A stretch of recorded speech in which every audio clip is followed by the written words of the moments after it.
there you are. Hi, Ted. Oh, he's asleep. He's reading a book. I love this story. You're sitting in the sunshine reading the book, aren't you, Ted? Okay, let's lift up your head. Oh, the seventh unicorn. I love this story. The girls will love this story. Wow, look at that picture. I'm just going to sit down on a chair so I can read it properly.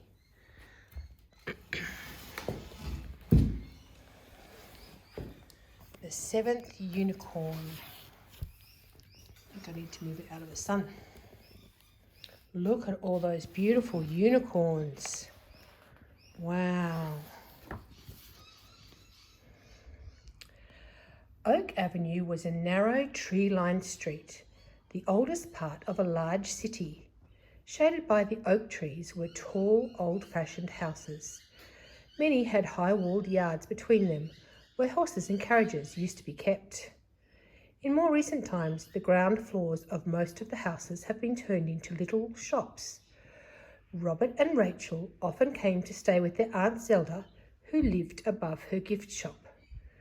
Okay, so this must be Aunt Zelda and Robert and Rachel. And look at all the things in that shop.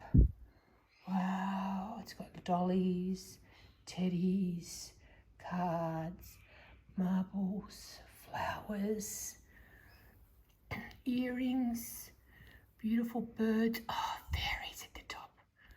Wow, what a beautiful gift shop.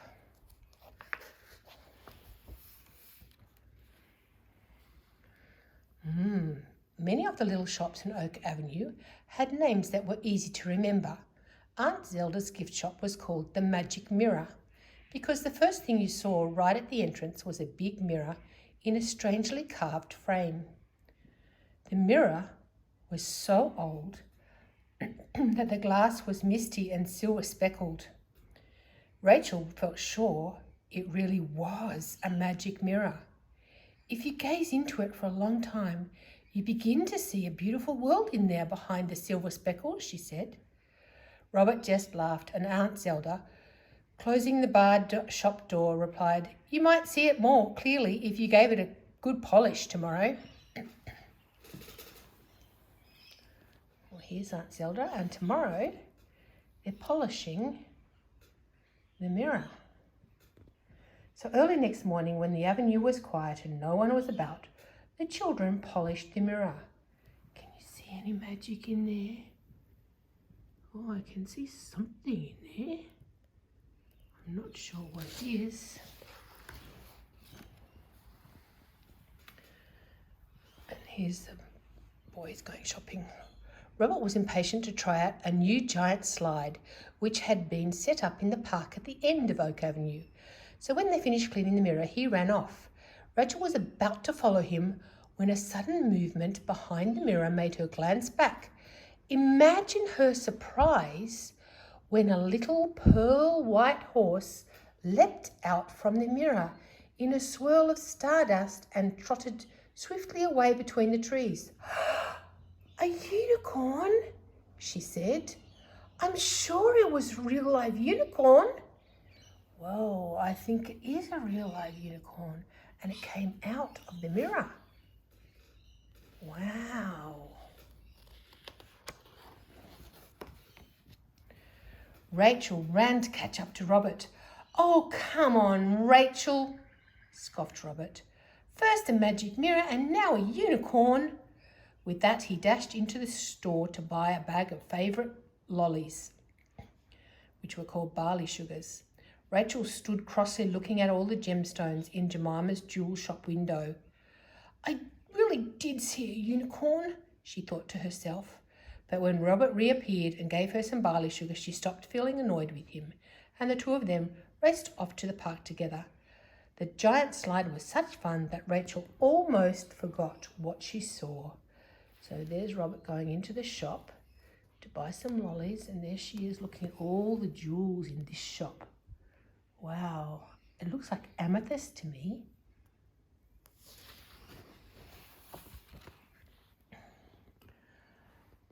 They're on the giant slide. Can you say the slide over there? Wow, that looks like it's got 2 or 3 different levels. And there they are in the park. And there is the unicorn in the park. A little white unicorn trotted into view.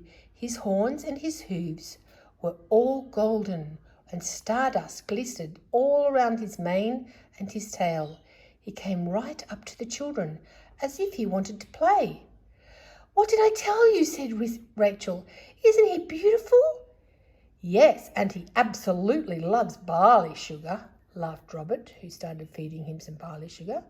I wonder if the other people in the park are noticing. No, that man's reading his paper. And what are these people doing over here? Oh yeah, that lady's pointing to it. She's saying, "Look over there, there's a unicorn." And the page is a bit torn.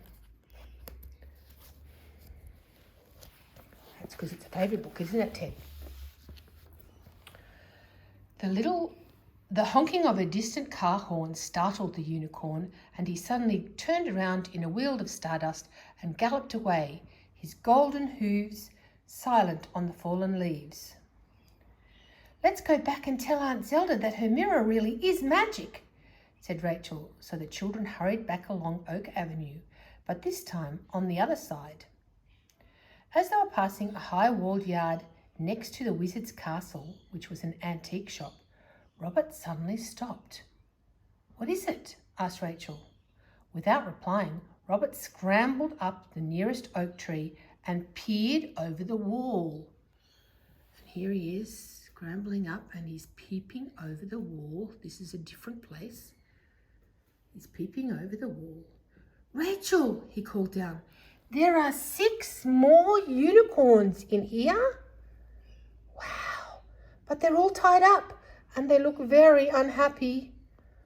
"Oh, that's a bit sad. They are tied up, I can see that. That's sad, Ted, isn't it?" "I know, the children will be sad." "Come down quickly," hissed Rachel. "Someone's coming." Robert slid down the wall just in time. A man unlocked the shop door and was carrying out strange assortment of magic antique things onto the pavement. He wore a wizard's pointed hat with the name of his shop on it. And there he is there. He looks a little bit like a wizard. He's taken all kinds of strange things onto the pavement. And he's carrying a chair. He looked just like a real wizard. When he went back into the shop, the children ran past and up Oak Avenue towards Aunt Zelda's gift shop. Oh, I can see the door here. That's where the unicorns are, behind that door where Robert was looking. The children were almost at Aunt Zelda's shop when the 7th unicorn cantered past them right before their eyes. He jumped back into the mirror. Wow!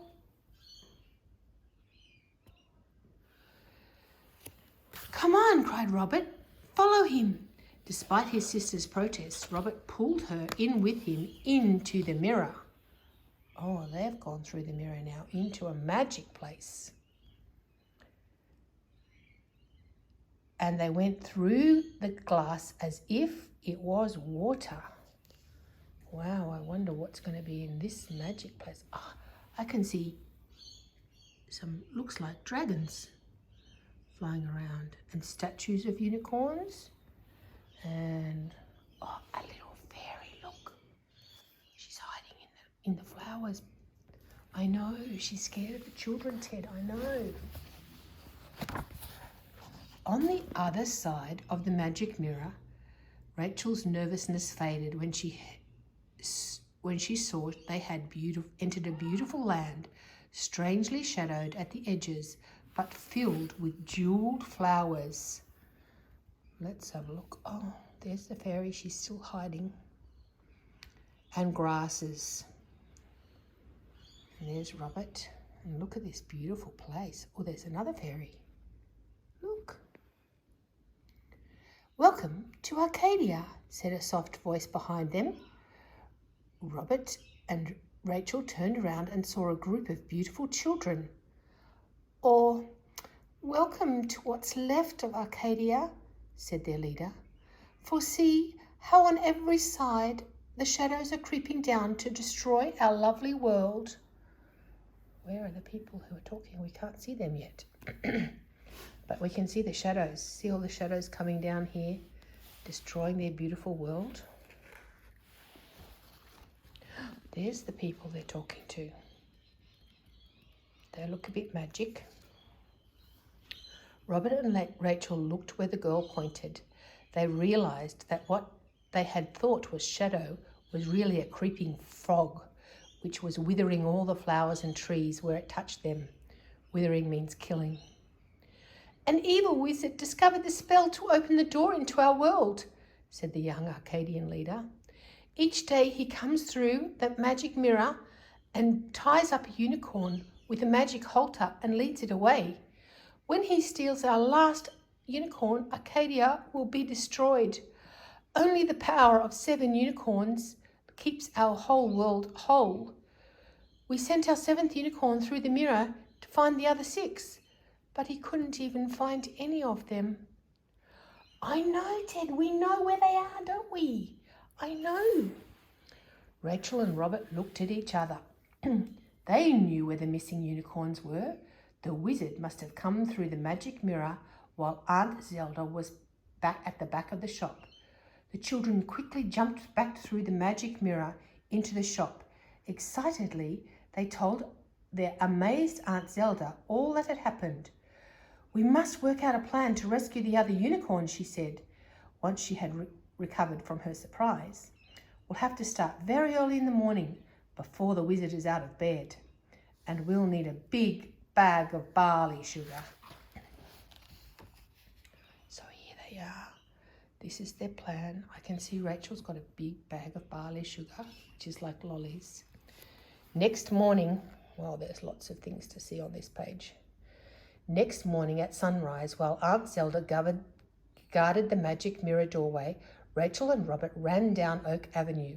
Rachel kept a lookout for the wizard, while Robert climbed over the wall to where the unicorns were all huddled up miserably together. He quietly unbolted the big gate and pulled off the magic halters one by one. The 6 unicorns silently trotted out into the street, where Rachel gave them each some barley sugar. Soon the 2 children were running at full speed up the avenue, with hungry unicorns following close behind them. Yay! Let's hope they manage to rescue them, Ted. Well, there they all are. They're following the children. Hopefully they jump back into the magic mirror. There's Aunt Zelda. She's helping too. Aunt Zelda was anxiously waiting outside the shop, ready to guide the unicorns back into Arcadia. Rachel leapt through the mirror ahead of the unicorns and threw big handfuls of barley sugar among the flowers. The 6 unicorns followed her back into their own world and began to crunch the barley sugar. Oh, look, in the mirror you can see the other one. He's waiting for them. Yay, they're rescued, Ted. I know, it's exciting. I'm so happy. Wow, look. I bet they're all happy to see their unicorns back. Next came Robert and Aunt Zelda. With cries of joy, the Arcadians came running to hug their pet unicorns, all 7 of them, together at last. Then the golden light filled the land and the dark shadows were driven away. Yeah, look, there's bright light coming. For a moment, they all stood watching.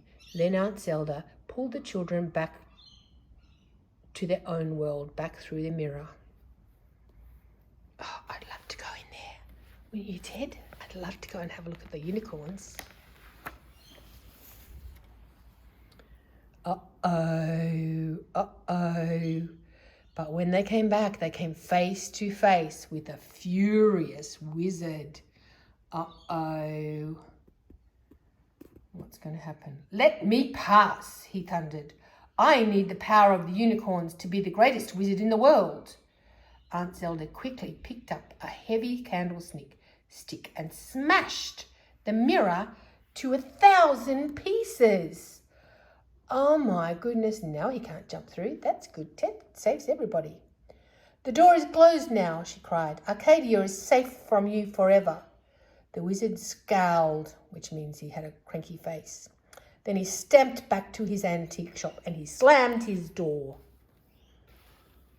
Oh, I'm glad Aunt Zelda did that, because then he can't go and get them anymore.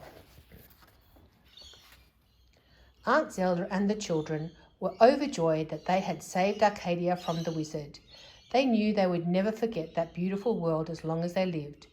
The ornate mirror was soon fitted with new glass, and although it was no longer a magic doorway into another world, Rachel and Robert often gazed into it. Sometimes they could just make out the shimmering pearly form of a unicorn. They were sure that it was their unicorn looking out at them. Perhaps he was wanting some more barley sugar. I can see Robert's got some barley sugar in his hand. I know, Ted, that's the end. Isn't that great that they were all safe? Bye.